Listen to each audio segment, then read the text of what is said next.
Hello दोस्तों, कैसे आप सभी। स्वागत है एक बार फिर से आप सभी का आपके अपने YouTube channel the Edu academy पर। दोस्तों, आज से जो टॉपिक स्टार्ट होने वाला है, जैसे जैसे मैं आपको जो है डिटेल वीडियो आपको इसी चैनल पे देता हूँ, उसी का मैं यहाँ पे क्या लेके आया हूँ, तो एमसीक्यू यानी उसी से रिलेटेड प्रश्न आपको यहाँ पर चैप्टर वाइज कराऊंगा।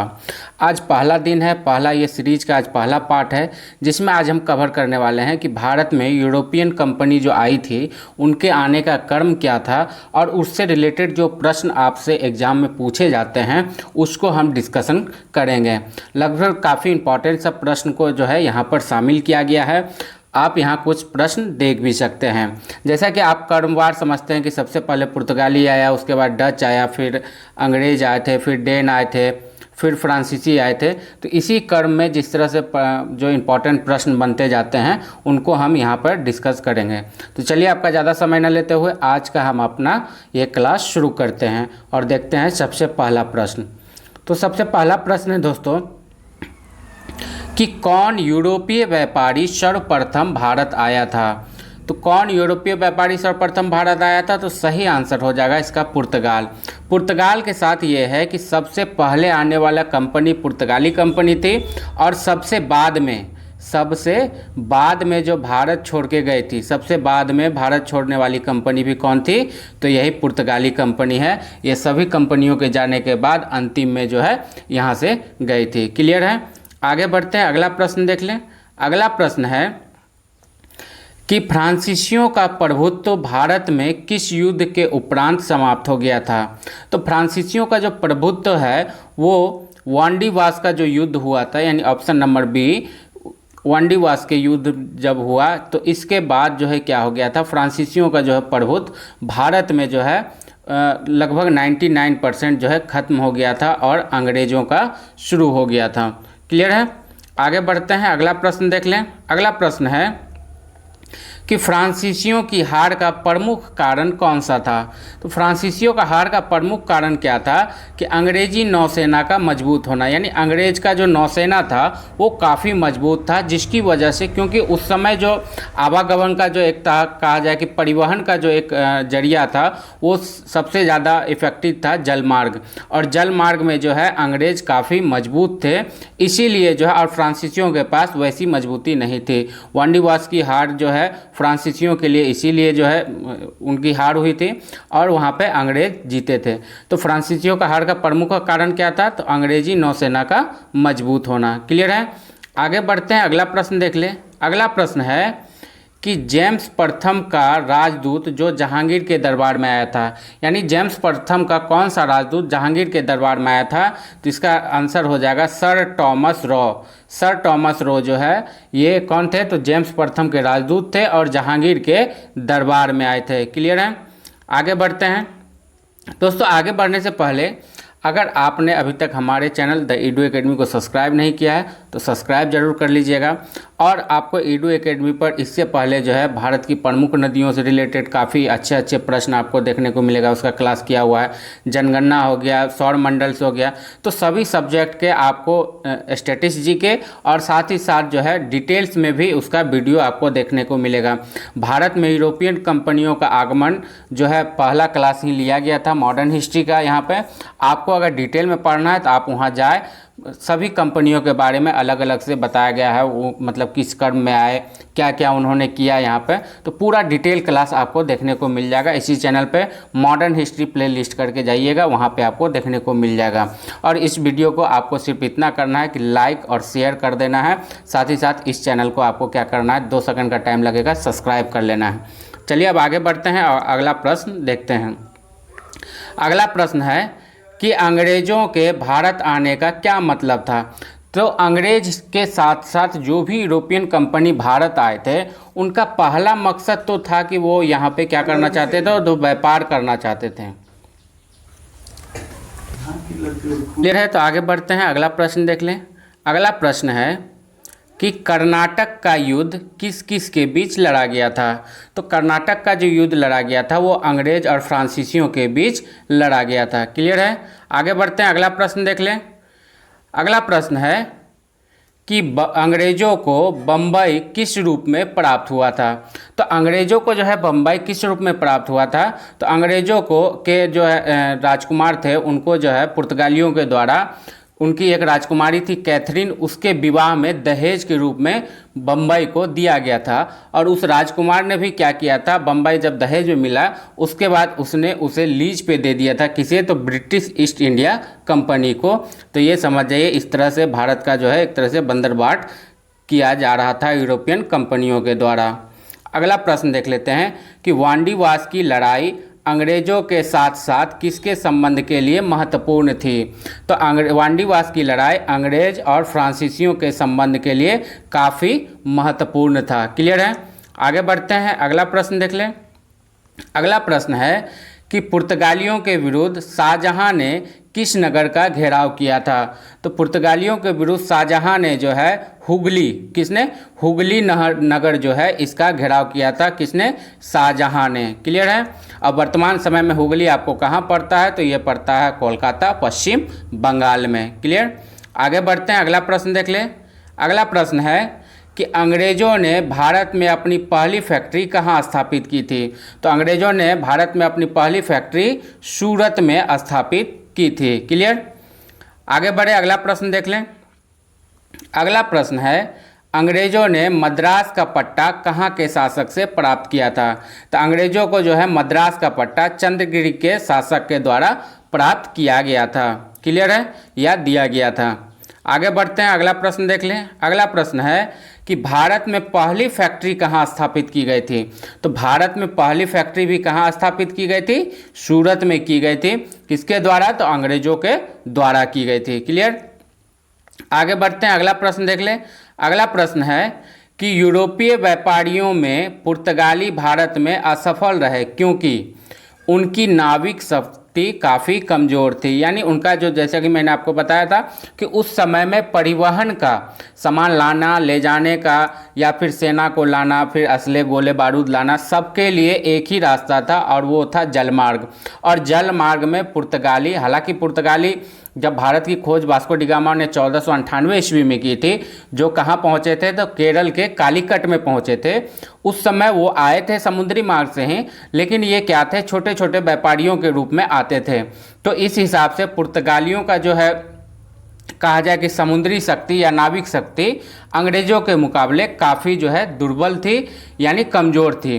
तो उनका जो पराजय, और भारत में अच्छे से वो जो है टिक नहीं पाए। हालांकि सबसे बाद में गए थे, लेकिन जिस तरह से अंग्रेज फले फूले पूरे भारत पे उन्होंने शासन किया, वो पुर्तगाली नहीं कर पाए थे। तो उसका सबसे मेन प्रमुख कारण क्या था कि उनकी सामरिक शक्ति या कहा जाए कि नाविक शक्ति काफ़ी कमज़ोर थी। क्लियर है। आगे बढ़ते हैं, अगला प्रश्न देख लें। अगला प्रश्न है कि भारत में पुर्तगाली साम्राज्य का सबसे पहला वायसराय कौन था। यानी भारत में पुर्तगाली साम्राज्य का सबसे पहला वायसराय कौन था। तो इसका सही आंसर हो जाएगा डी अल्मीडा। डी अल्मीडा ने ही ब्लू वाटर पॉलिसी भी चालू की थी, और डी अल्मीडा ही पुर्तगाली साम्राज्य के सबसे पहले वायसराय थे। क्लियर है। आगे बढ़ते हैं, अगला प्रश्न देख लें। अगला प्रश्न है कि डच ईस्ट इंडिया कंपनी का मुख्य उद्देश्य क्या था। तो डच ईस्ट इंडिया कंपनी का मुख्य उद्देश्य भारत में व्यापार का विस्तार करना। मैंने पहले ही आपको बता दिया था कि जितने भी यूरोपियन कंपनी आए थे भारत में, वो व्यापार का लक्ष्य लेकर के आए थे, क्योंकि यहाँ पर मसालों का और वस्त्रों का जो है काफ़ी अच्छा भंडार था, और काफ़ी सस्ते रूप में यहाँ से ले जा कर के ये अपने देशों में बेचते थे, तो उनको अच्छा खासा मुनाफा होता था। और इसकी एक तरह से कहा जाए कि पकड़ किसने की, तो वास्को डी गामा जब भारत की खोज करके यहाँ पहुँचे कालीकट में, जिसे किसने, तो जमुडियन, जो कालीकट में वहाँ के शासक थे, जमुडियन ने उनका स्वागत किया था, और वो यहाँ से सस्ते दामों पर मसाले ले जा करके पुर्तगाल में अच्छा खासा मुनाफा कमाया था। तो वहाँ से ही एक चलन हो गया था। तो उसके बाद जितने भी ईस्ट इंडिया कंपनी आई थी, या कहा जाए कि यूरोपियन कंपनी आई, सभी का पहला लक्ष्य तो था भारत से व्यापार करना और यहाँ पे अपने व्यापार का विस्तार करना। क्लियर है। आगे बढ़ते हैं, अगला प्रश्न देख लें। अगला प्रश्न है कि वास्को डी गामा का स्वागत करने वाला भारतीय शासक कौन था। तो वास्को डी गामा का स्वागत किसने किया था, जमोरियन ने किया था। और वास्को डी गामा कहाँ पहुँचे थे, तो ये केरल के, कहाँ पे, केरल में जो है कालीकट बंदरगाह पे ये पहुँचे थे और वहीं पर जो है जमोरियन ने उसका स्वागत किया था। क्लियर है? तो इसका सही आंसर हो जाएगा जमोरियन। आगे बढ़ते हैं, अगला प्रश्न देख लें। अगला प्रश्न है कि भारत में ब्रिटेन की तुलना में फ्रांसीसी असफलता का क्या कारण था? तो पहला कारण तो आप समझ जाइए क्या था कि अल्प राजकीय सहयोग, यानी जो है वहाँ के शासक जो थे फ्रांसीसी जो थे वो उनका सहयोग नहीं कर रहे थे, लेकिन उल्टे यहाँ पे क्या था कि ब्रिटेन से जो है यहाँ की कंपनी को पूरी सहायता दी जाती थी, उन्हें मतलब कहा जाए कि पूरी व्यवस्था दी जाती थी और वो काफ़ी मतलब अच्छे तरीके से यहाँ पर काम कर रहे थे। इसके अलावा जो है फ्रांसीसी को उनके देश से कोई सपोर्ट नहीं मिलता था। क्लियर है? अगला प्रश्न देख ले। अगला प्रश्न है कि भारत में डचों की व्यापारिक पराजय का मुख्य कारण क्या था? तो इस मुख्य कारण क्या था? कमज़ोर समुद्री शक्तियाँ, यानी कमज़ोर समुद्री शक्तियों के कारण ही। तो सबसे बड़ा पॉइंट क्या था ब्रिटिश कंपनी के साथ कि उनका जो है समुद्री शक्ति काफ़ी मतलब मजबूत था उस समय, और उस समय सारी सुविधाएं उसी के अनुसार जो है समुद्री मार्गों से ही आदान प्रदान किया जाता था। इसलिए ब्रिटिश कंपनी यहाँ पर टिकी और सब बहुत दिनों तक राज किया। बाकी सारी जितनी भी यूरोपियन कंपनी थी वो आई और कुछ दिन रह करके उनका जो है ख़त्म हो गया। आगे बढ़ते हैं, अगला प्रश्न देख लें। अगला प्रश्न है कि फ्रांसीसियों का प्राचीनतम कारखाना कहाँ स्थापित हुआ था? तो फ्रांसीसियों का प्राचीनतम कारखाना का सही आंसर क्या हो जाएगा कि पौंडीचेरी में जो है फ्रांसीसियों का प्राचीनतम कारखाना स्थापित किया था। क्लियर है? अगला प्रश्न देख लेते हैं कि ईस्ट इंडिया कंपनी एवं उसके बाद बनी कंपनियों का विलय कब हुआ? तो इसका सही आंसर हो जाएगा कि ईस्ट इंडिया कंपनी और उसके बाद बनी कंपनियों का विलय सन 1702 ईस्वी में हुआ था। क्लियर? आगे बढ़ते हैं, अगला प्रश्न देख लें। अगला प्रश्न है कि अंग्रेजों का फोर्ट विलियम किस शहर में स्थित है? तो अंग्रेजों का फोर्ट विलियम कोलकाता शहर में स्थित है। आगे बढ़ते हैं, अगला प्रश्न देख लें। अगला प्रश्न है द्वितीय पुर्तगाली व्यापारिक अभियान के नेता कौन थे? तो द्वितीय यानी सेकंड जो पुर्तगाली व्यापारिक अभियान चला था उसके नेता कौन थे? तो उनका नाम था अल्वारेज कैब्रल। कौन? Alvarez Cabral. आगे बढ़ते हैं, अगला प्रश्न देख लें। अगला प्रश्न है कि बीजापुर के सुल्तान से गोवा छीनने वाला प्रथम यूरोपियन कौन था? तो इसका सही आंसर हो जाएगा अल्बुकर्क। अल्बुकर्क ने क्या था कि बीजापुर के सुल्तान से गोवा को अपने कब्जे में कर लिया था, और अल्बुकर्क ऐसा करने वाले प्रथम यूरोपियन थे। क्लियर? आगे बढ़े, अगला प्रश्न देख लें। अगला प्रश्न है कि भारत में सर्वप्रथम फ्रांसीसी कंपनी किसने स्थापित की थी? तो इसका सही आंसर हो जाएगा कॉल्बर्ट। किसने? कॉल्बर्ट ने भारत में सर्वप्रथम फ्रांसीसी कंपनी स्थापित करने का काम किया था। आगे बढ़ते हैं, अगला प्रश्न देख लें। अगला प्रश्न है कि कोरोमंडल बंदरगाह से डचों द्वारा निर्यात की गई प्रमुख वस्तु क्या थी? तो कोरोमंडल बंदरगाह से सबसे ज़्यादा क्या निर्यात किया जाता था? तो सूती वस्त्र किया जाता था। किसके द्वारा? तो डचों के द्वारा। क्लियर है? आगे बढ़ते हैं, अगला प्रश्न देख लें। अगला प्रश्न है कि वास्को डी गामा कालीकट किस वर्ष पहुंचा? तो इसका सही आंसर हो जाएगा 1498 ईस्वी। कब? 1498 ईस्वी में जो है वास्को डी गामा कालीकट पहुंचा था, जहां उसका स्वागत किसने किया था? तो वो किया था जमोरियन ने। और कालीकट कहाँ पे पड़ता है? तो वर्तमान के केरल राज्य में पड़ता है। अगला प्रश्न देख लेते हैं। किसने इंग्लैंड के चार्ल्स द्वितीय को कैथरीन से विवाह में मुंबई दहेज में दिया था? किससे? तो कैथरीन से विवाह हुआ था। तो पुर्तगालियों की राजकुमारी थी। किनकी? पुर्तगालियों की राजकुमारी थी कैथरीन। उनका विवाह जो है इंग्लैंड के राजकुमार चार्ल्स द्वितीय से हुआ था। तो पुर्तगालियों ने क्या किया था? उस समय पुर्तगालियों का कब्जा मुंबई पर था, तो उन्होंने जो है चार्ल्स द्वितीय को मुंबई जो है तभी क्या बम्बई था उसे उनको दहेज में दे दिया था। और बाद में चार्ल्स द्वितीय ने क्या किया? 8000 पाउंड में, कितना? 8000 पाउंड, 8000 पाउंड में जो है ये जो है लीज पर दे देते हैं किन्हें? तो ब्रिटिश ईस्ट इंडिया कंपनी को। क्लियर है? आगे बढ़ते हैं, अगला प्रश्न देख लें। अगला प्रश्न है कि पुर्तगालियों ने गोवा पर अधिकार कब किया था? तो पुर्तगालियों ने गोवा पर अधिकार 1510 ईस्वी में किया था। आगे बढ़ते हैं, अगला प्रश्न देख लें। अगला प्रश्न है कि निम्नलिखित में से कौन सा स्थान पुर्तगालियों के अधिकार में नहीं था। तो मछलीपट्टम जो है ये पुर्तगालियों के अधिकार में नहीं था, बाकी दमन, बसीन और हुगली जो है ये पुर्तगालियों के अधिकार क्षेत्र में था। आगे बढ़ते हैं, अगला प्रश्न देख लें। अगला प्रश्न है कि अंग्रेजों को सुनहरा फरमान कब प्रदान किया गया।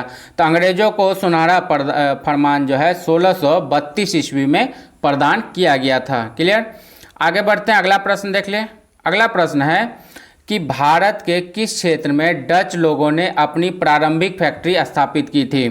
तो प्रारंभिक फैक्ट्री डच कहाँ पे स्थापित किया था। तो गुजरात और बिहार के क्षेत्रों में जो है डच के लोगों ने अपनी प्रारंभिक फैक्ट्री स्थापित की थी। क्लियर। आगे बढ़ते हैं, अगला प्रश्न देख लें। अगला प्रश्न है कि किन स्थानों पर ईस्ट इंडिया कंपनी के शासनकाल में प्रमुख औद्योगिक केंद्र नहीं थे। तो प्रमुख औद्योगिक केंद्र कहाँ कहाँ नहीं था। तो इलाहाबाद और ग्वालियर में जो है ईस्ट इंडिया कंपनी के शासन काल में जो है प्रमुख औद्योगिक केंद्र नहीं थे। बाकी के आपका नागपुर और नासिक, बनारस और अहमदाबाद और लखनऊ और पुणे, इन सभी जगह जो है प्रमुख औद्योगिक केंद्र स्थापित किए गए थे। किसके द्वारा। तो ईस्ट इंडिया कंपनी के द्वारा। क्लियर। आगे बढ़ते हैं, अगला प्रश्न देख लें। अगला प्रश्न है कि प्रारंभ में यूरोपीय व्यापारियों की रुचि किस में थी। तो प्रारंभ में जब वो आए थे तो यूरोपियन व्यापारी क्या करने आए थे। तो मसाले का व्यापार करने आए थे। किसका। तो मसाले का व्यापार करने आए थे। और ये सिलसिला कब स्टार्ट हुआ। तो 1498 ईस्वी में, जब वास्को डी गामा भारत आया था और यहाँ से मसाला ले करके वो जा करके अच्छा खासा मुनाफा वो कमाए थे। आगे बढ़ते हैं, अगला प्रश्न देख लें। अगला प्रश्न है कि 18वीं सदी के अंत तक भारत के किस भाग में यूरोपीय ईसाई मिशनरीज अधिक सक्रिय थी। तो अधिक सक्रिय कहाँ थी ईसाई मिशनरीज। तो बंगाल और असम में। कब। तो 18वीं सदी के अंत तक। क्लियर है। आगे बढ़ते हैं, अगला प्रश्न देख लें। अगला प्रश्न है कि डचों ने प्रथम व्यापारिक कोठी कहाँ स्थापित की थी। तो डच का प्रथम व्यापारिक कोठी जो है पुलिकट में जो है स्थापित किया गया था। कहाँ पे। पुलिकट में। क्लियर। आगे बढ़ते हैं, अगला प्रश्न देख लें। अगला प्रश्न है कि भारत में पहली फ्रेंच बस्ती कहाँ स्थापित की गई थी। तो भारत में पहली फ्रेंच बस्ती जो है कहाँ पे। सूरत, गुजरात में स्थापित किया गया था। आगे बढ़ते हैं, अगला प्रश्न देख लें। अगला प्रश्न है कि बंगाल के प्रमुख बंदरगाह हुगली से पुर्तगालियों को निष्कासित करने वाला मुगल बादशाह कौन था।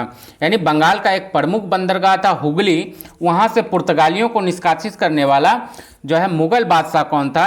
तो वो थे शाहजहां। शाहजहां ने पुर्तगालियों को हुगली से जो है क्या क्या दिया था। तो वहाँ बैन कर दिया था। क्लियर है। आगे बढ़ते हैं, अगला प्रश्न देख लें। अगला प्रश्न है कि भारत के पश्चिमी तट के निम्नलिखित में से किस स्थल पर इंग्लिश फैक्ट्री थी। तो पश्चिमी तट में कहाँ पे था। तो उसका नाम है तेल्लीचेरी। कहाँ पे। तेल्लीचेरी में जो है क्या था। तो इंग्लिश फैक्ट्री थी, यानी अंग्रेजों की फैक्ट्री थी। आगे बढ़ते हैं, अगला प्रश्न देख लें। अगला प्रश्न है कि सर्वप्रथम सूरत में किसने अपनी फैक्ट्री स्थापित की थी। तो सबसे पहले किसने सूरत में स्थापित किए थे। अंग्रेजों ने। आगे बढ़ते हैं, अगला प्रश्न देख लें। अगला प्रश्न है कि पुर्तगालियों ने क्रमशः गोवा जीता और हरमुज खो दिया था। तो गोवा कब जीते थे ये 1510 ईस्वी में। और हरमुज कब खोया था, यानी हरमुज जो है उनके अधिकार से कब खत्म हो गया था। तो 1622 ईस्वी में। क्लियर है। आगे बढ़ते हैं, अगला प्रश्न देख लें।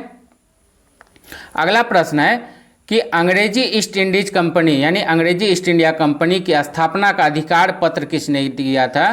तो ये दिया था उस समय ब्रिटेन की महारानी थी एलिजाबेथ प्रथम ने ही अंग्रेजी ईस्ट इंडिया कंपनी के स्थापना का अधिकार पत्र उनको दिया था।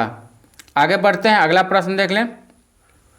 अगला प्रश्न है कि बंगाल का कौन सा बंदरगाह पुर्तगालियों के समय प्रोटोग्रेंड कहलाता था। प्रोटोग्रेंड कौन सा बंदरगाह कहलाता था। चटगांव बंदरगाह जो था वो कब। तो पुर्तगालियों के समय में प्रोटोग्रेंड के नाम से जाना जाता था। आगे बढ़ते हैं, अगला प्रश्न देख लें। अगला प्रश्न है कि 1690 ईस्वी में कोलकाता की स्थापना किसने की थी। तो कोलकाता की स्थापना जॉब चार्नक ने किया था। कब। तो 1690 ईस्वी में। क्लियर है। आगे बढ़ते हैं, अगला प्रश्न देख लें। अगला प्रश्न है कि किस अंग्रेज गवर्नर को औरंगजेब ने भारत से निष्कासित कर दिया था? तो सर जॉन चाइल्ड जो है, इन्हें जो है औरंगजेब ने भारत से निष्कासित कर दिया था, और ये कौन थे? तो अंग्रेजों के गवर्नर थे। क्लियर? आगे बढ़ते हैं, अगला प्रश्न देख लें। अगला प्रश्न है कि मद्रास की स्थापना किसने की थी? तो मद्रास की स्थापना की थी जॉब चार्नॉक ने। किसने? इसमें मद्रास की स्थापना जो है आपका किया था कॉलबर्ट ने। किसने? तो कॉलबर्ट ने किया था मद्रास की स्थापना। आगे बढ़ते हैं, अगला प्रश्न देख ले। अगला प्रश्न है कि इंग्लिश ईस्ट कंपनी का लोकप्रिय नाम क्या था? इंग्लिश ईस्ट कंपनी का लोकप्रिय नाम था जॉन कंपनी, यानी इंग्लिश ईस्ट कंपनी को जॉन कंपनी के नाम से भी जाना जाता था। आगे बढ़ते हैं, तो दोस्तों आज का जो है प्रश्नों का श्रृंखला यूरोपियन कंपनियों का भारत आगमन, यूरोपियन कंपनियों का भारत आगमन का जो है क्वेश्चनों का जो है सिलसिला क्या होता है, यहीं समाप्त होता है। यहाँ हमने काफ़ी इंपॉर्टेंट सब क्वेश्चन को कवर कर लिया है। आशा करता हूँ कि ये वीडियो आपको पसंद आया होगा। अगर ये वीडियो आपको पसंद आया है तो आप हमारे इस वीडियो को लाइक, कमेंट और शेयर जरूर कीजिएगा। साथ ही साथ आप हमारे YouTube channel the edu academy को सब्सक्राइब जरूर कर लीजिएगा। मिलता हूँ फिर अगला इंपॉर्टेंट टॉपिक लेकर के, उसका डिटेल वीडियो आपको मिल जाएगा हमारे इसी चैनल पे। साथ ही साथ जीके के लिए यानी उसका एमसीक्यू के लिए अलग से आपको इसी तरह का वीडियो पार्ट बाय पार्ट देखने को मिलेगा टॉपिक के साथ। तब तक के लिए टाटा बाय बाय, फिर मिलेंगे अगले वीडियो में।